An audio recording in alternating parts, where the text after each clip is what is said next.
one of the keys to employee empowerment is standardized processes. I'd just like to be clarified, how can an employee be empowered if he or she is restricted with standardized processes? I think, I don't know whether I mentioned that, okay, when we started reviewing the processes of the group to conform with law, okay, it's not a permanent thing. In fact, okay, we're mandated actually to review it once every 2 years. Okay. But, okay, the purpose of really standard process is, this is important in terms of shaping, okay, the attitude of people, of employees in the organization. But, okay, it should not also prevent, okay, allow them, okay, to do some creative things. Okay. There is a way of actually entertaining, okay, creative ideas, okay, from the employees.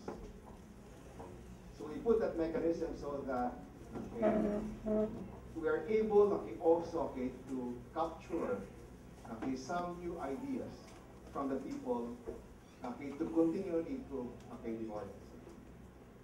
But the standard processes, I think, is important because, okay, you need it to shape that attitude so that, okay, you elicit also the desired behavior from the employees. Sir, we're running out of time. Last word, I think we're moving to the last part. In terms of, there's a mandate for us, call to action. If there's something that you probably want to leave behind the audience, those that are listening to you, as far as how to move this forward, especially in addressing the problem of poverty in the country, what would those ideas be? I guess perhaps, okay, cover, okay, the last part of the agenda, which is governance and leadership. I have only 3 slides.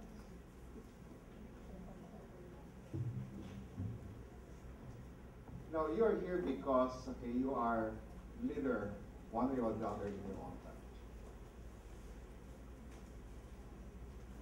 Now, how then does governance factor into leadership role, into your leadership role? The traditional dichotomy, okay, between governance and leadership has to be removed. Okay, they are necessary components.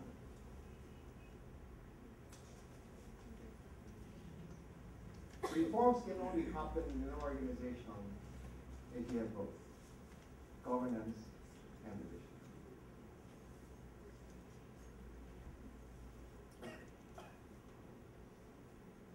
But to appreciate, okay, why governance, okay, is essential to the practice of leadership, I think it's important to have a holistic rather than a charismatic view of leadership. You know, that is essential. It's still highly relevant, but still it is the prominent phase of the leadership course.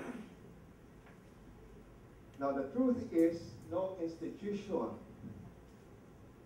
can possibly survive if it needs geniuses as Superman to manage it. It must be organized in such a way as to be able to get along under a leadership composed of average employees.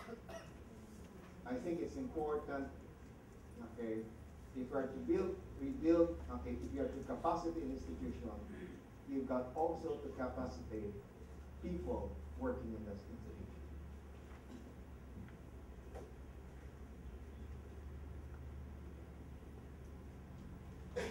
And finally, I think, okay, the Philippines, okay, is experiencing, okay, lack of trust. Filipinos, okay, now lack of trust in government. Not only in government, okay, but also those, okay, who manage us. And the subsequent, okay, natural resources, the Popo, okay, Pepeng and Ondoy, highlight, okay, the need for people power. And one must be aware of an exercise of power.